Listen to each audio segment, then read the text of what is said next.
आज के हम इस एपिसोड में भारत के स्वतंत्रता संग्राम के बारे में बात करने वाले हैं। इस इंडियन फ्रीडम मूवमेंट के बारे में हम लोग बात करेंगे। आखिर किस तरह से हमें आजादी मिली, क्या ये आजादी हमें भीख में मिली थी या 2014 के बाद आजादी की हमें अनुभूति हुई थी, क्या इस सत्ता में रहने वाले की बात सही है या फिर जो हमने 1757 से लेकर 1947 तक की लड़ाई पड़ी और उन लड़ाइयों को देखा, उन लड़ाई में हमने जीता और 15 अगस्त 1947 को जो दिल्ली के लाल किला पर हमने झंडा फहराया, क्या वो हमारी आजादी थी। आज हम इंडियन फ्रीडम मूवमेंट की इस एपिसोड में तमाम चीजों पर बात करने वाले हैं, वन बाई वन स्टेप लेकर। आज हम ऐसे 4 पर्सनालिटी के बारे में बात करने वाले जो कि ब्रिटेन को सुपर पावर बनाता है और ब्रिटेन के 4 पर्सनालिटी के बारे में हम आज डील करने वाले हैं। उनके बायोग्राफी के बारे में देखेंगे, उन्होंने क्या कंट्रीब्यूशन किया ब्रिटेन को, उसके बारे में हम लोग देखेंगे और अपने देश के लिए कितना उन्होंने काम किया। फिर जॉर्ज 5 के बारे में देखेंगे हम लोग, किंग एलिजाबेथ के बारे में हम लोग देखेंगे, किंग विक्टोरिया के बारे में देखेंगे और एडविन 7 के बारे में हम लोग देखेंगे। तो हम इस एपिसोड में आगे बढ़ने से पहले और आपको इंडियन फ्रीडम मूवमेंट के बारे में बताने से पहले तो मैं सबसे पहले बात करूंगा किंग विक्टोरिया की। तो किंग विक्टोरिया का पूरा नाम अलेक्जेंड्रिया विक्टोरिया था and she was the most influential monarch in the British Empire and she reigned as a queen of the United Kingdom of the Great Britain and Ireland from 20 June 1837 and until her death 22 January 1901 and she made her reign the second highest of any British monarch at the time and surpassed later by Queen Elizabeth II।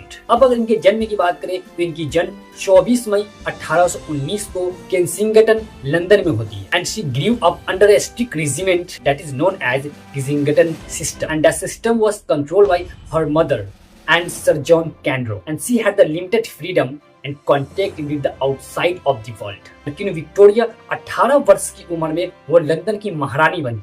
After the death of her uncle king William 4 इनकी regime 1837 से लेकर 1901 तक की रहती है और इस era को विक्टोरिया एरा कहते हैं। अब अगर बात करें इनके लॉन्गेस्ट ऑफ रीजन के बारे में तो किंग विक्टोरिया ने रूल की 63 इयर्स एंड 7 मंथ्स। इसी पीरियड को 63 इयर्स एंड 7 मंथ्स के एरा को विक्टोरिया एरा कहते हैं and her reign witnessed tremendous political and industrial, social and scientific changes in Great Britain and she had 9 children and who got married into a royal family across Europe and earned her nickname and she was known as grandmother of Europe and Albert इनके closest advisor होते हैं until her death 1861 तक and after that she went into clocked mourning। अब अगर बात है king Victoria के अंदर ब्रिटिश एम्पायर का कितना एक्सपेंशन हुआ तो किंग विक्टोरिया के एम्पायर में ब्रिटिश सम्राट का बहुत ज्यादा एक्सपेंशन हुआ and she was proclaimed empire of India in 1876 under the British Raj और इन्हीं किंग विक्टोरिया के राज्य में ग्लोबली ब्रिटेन सुपर पावर बनता है with the great territories in Asia, Africa, the Caribbean and the Pacific.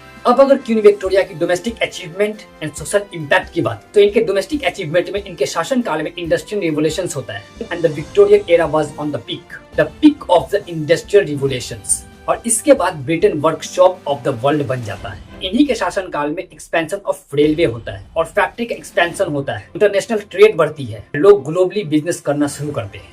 अब अगर बात करें क्वीन विक्टोरिया के एरा में साइंस एंड इनोवेशन में क्या ध्यान दी गई तो इनके शासन काल में ड्राइंग्स थ्योरी ऑफ इवोल्यूशन 1859 दी गई and advances in medicine, chemistry and physics और फिर इन्हीं के शासन काल में invention of telephone, electric lights and photography का इनोवेशन किया गया। तो ये रही किंग विक्टोरिया की हिस्ट्री जो मैंने बात की इनके तमाम शुरू से लेकर अंत तक। तो इनके एरा को विक्टोरिया एरा कहते हैं, इनके एक्सपेंशन के बारे में, इनके इनोवेशंस के बारे में, इनके साइंस के बारे में, इनके रिवोल्यूशंस के बारे में। अब अगर मैं बात करूँ क्वीन एलिजाबेथ II की तो क्वीन एलिजाबेथ II का जन्म 21 अप्रैल 1926 लंदन इंग्लैंड में होती। तो इनका पूरा नाम एलिजाबेथ अलेक्जेंडर मैरी विंडसोर है और इनके फादर किंग जॉर्ज 6 हैं और इनकी मदर क्वीन एलिजाबेथ जिन्हें क्यों मदर भी कहते हैं।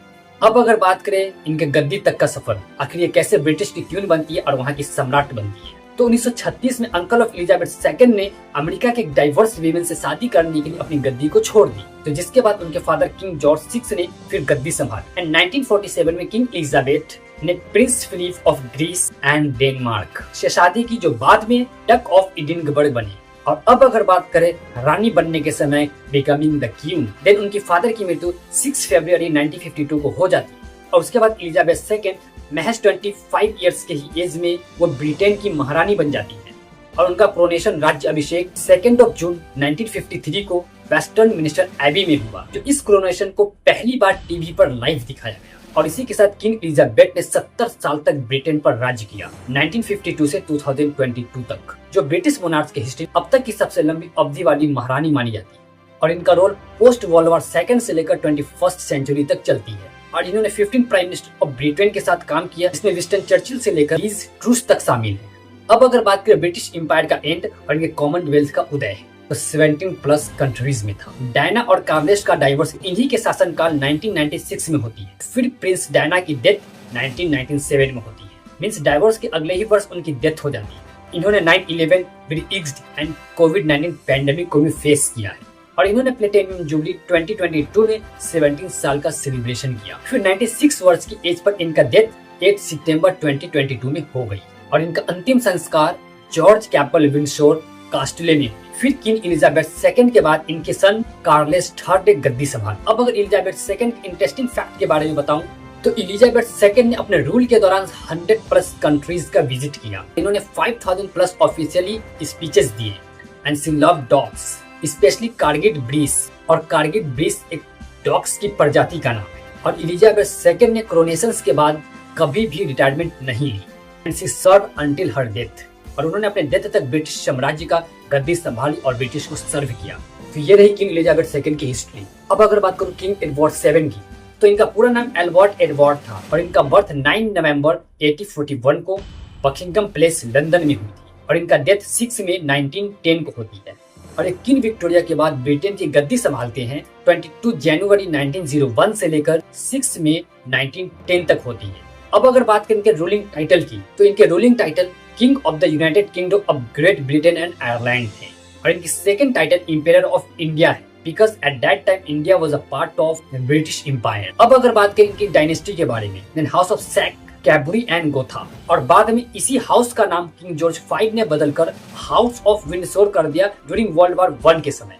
एडवर्ड VII एक fashionable, charming and diplomatic king थे एंड ये हायर सोसाइटी एंड एरिस्टोक्रेसी के बीच काफी पॉपुलर थे और इन्होंने फ्रेंच एंड ब्रिटेन के बीच के रिलेशनशिप को स्ट्रॉन्ग किया, जिन्हें इंडियन कॉर्डिले के नाम से जाना जाता है। अब अगर बात करें इनकी कंट्रीब्यूशन एंड अचीवमेंट की, तो इन्होंने फॉरेन रिलेशनशिप को भी इम्प्रूव किया, स्पेशली यूरोपियन कंट्री के साथ, और इन्होंने मॉडर्न मोनार्ची कंसेप्ट को भी डेवलप किया। आर्किटेक्चरल, फैशन और सोसाइटी में भी इनकी काफी इन्फ्लुएंस थी और इसी एरा को एडवर्डियन एरा भी कहते हैं। और अब ये इंडिया के बारे में इंपॉर्टेंट क्यों है, अब इनके बारे में जानते हैं।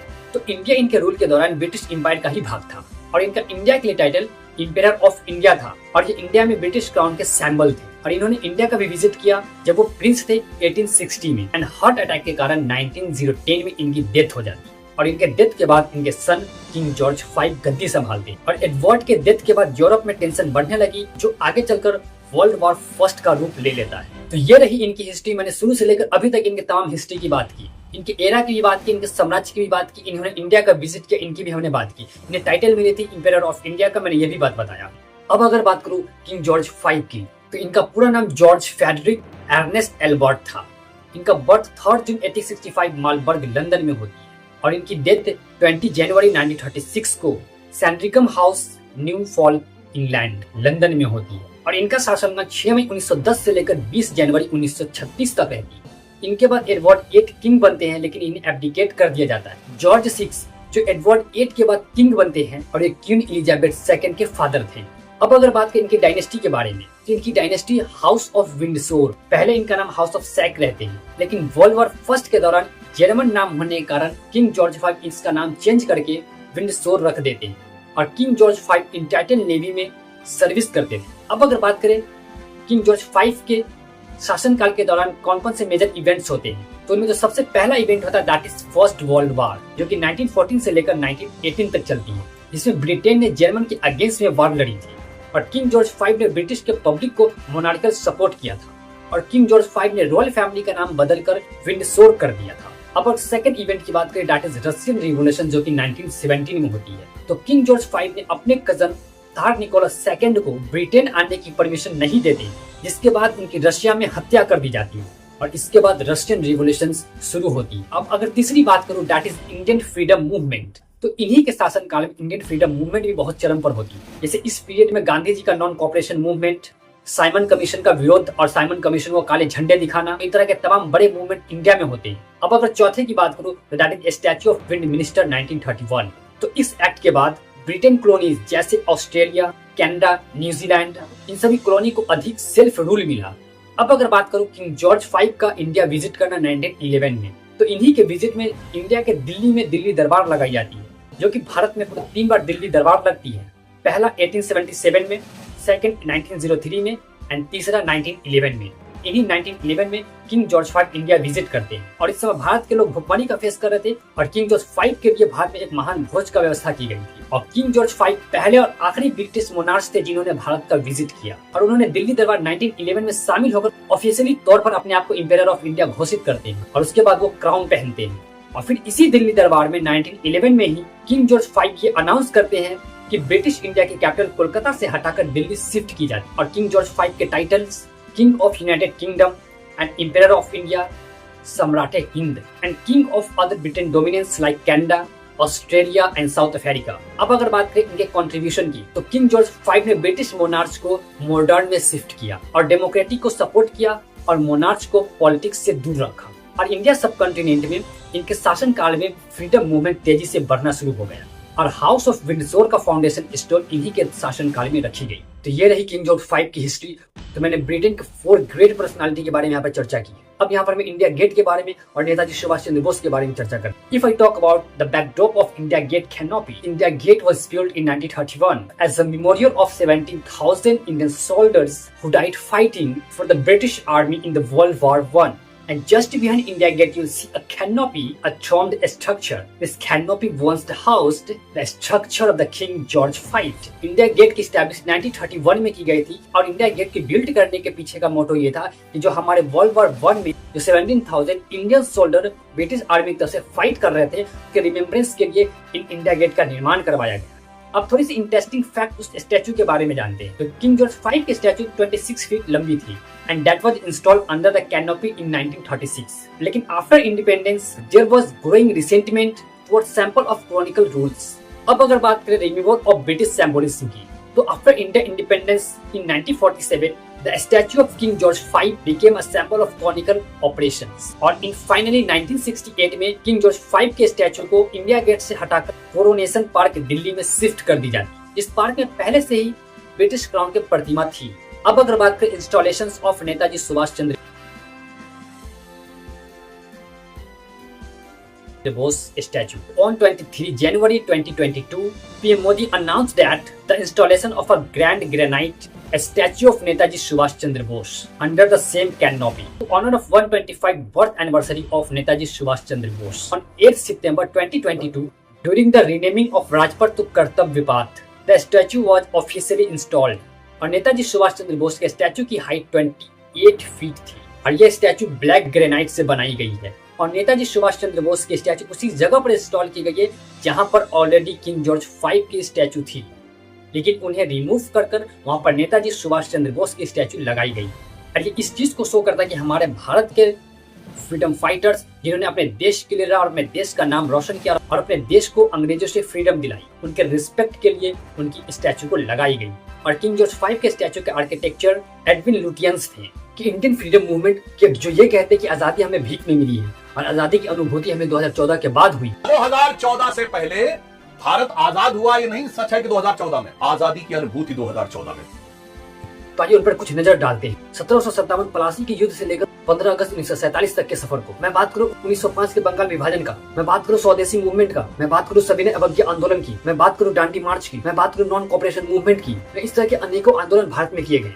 अब वर्ल्ड वॉर 2 के बाद ब्रिटेन की टेंशन बढ़ने लगी, ब्रिटेन की सेना खत्म होने लगे, ब्रिटेन आर्थिक रूप से कमजोर होने लगा और भारत में ये हो रहे जन आंदोलन ब्रिटेन की और टेंशन बढ़ा दी। तो जो जाकर मजबूरन तौर पर ब्रिटेन को भारत को आजाद करने के लिए मजबूर होता है। तो इसलिए 1946 में भारत में कैबिनेट मिशन बैठा दी जाती है और इस कैबिनेट मिशन के अंतर्गत इसका रिजल्ट ये निकल के आता है कि इंडियन इंडिपेंडेंस एक्ट 1947 पास की जाती है और इस एक्ट के अकॉर्डिंग इंडिया को फ्रीडम मिलती है। और फ्रीडम होने से पहले इंडिया को 2 भागों में विभाजन कर दिया जाता है, जो कि पहला भारत और दूसरा पाकिस्तान होता है। और 14 अगस्त 1947 को पाकिस्तान का जन्म होता है और भारत से वो अलग होता है।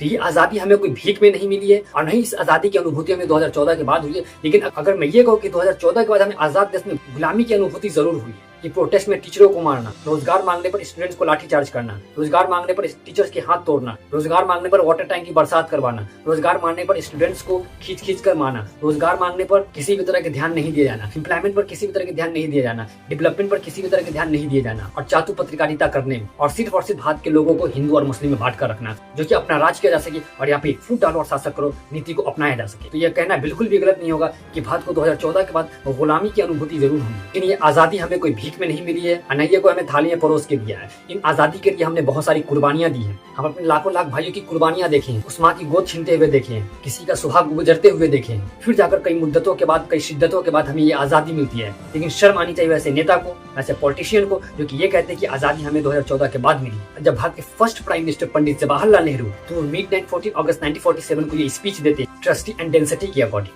At the stroke of midnight hour, when the world sleeps, India will awake to life and freedom. और इस स्पीच के बाद पूरे भारत में आजादी की जश्न मनाई जाती है और पूरे भारत में लोग एक दूसरे को गले लगाते हैं और पूरे भारत में एक दूसरे को लोग मिठाइयाँ खिलाते हैं और लाल किला पर झंडे फहराए जाते हैं कि यूं ही नहीं मिली ये आजादी हमें भीख में। हमने इन आजादी के लिए अपने सुहाग को जरते देखा है, हमने इन आजादी के लिए माँ की गोद को सुना होते हुए देखा है, हमने इन आजादी के लिए अपने भाइयों का सेक्रीफाइस किया है। इंडियन फ्रीडम के शुभ अवसर पर इस कमेंट बॉक्स में जय हिंद जरूर लिखें। अपनी क्या राय इन तमाम खबरों पर अपनी राय कमेंट बॉक्स में जरूर दें। फिर मिलते हैं नेक्स्ट एपिसोड में नेक्स्ट कंटेंट के साथ, तब तक के लिए जय हिंद।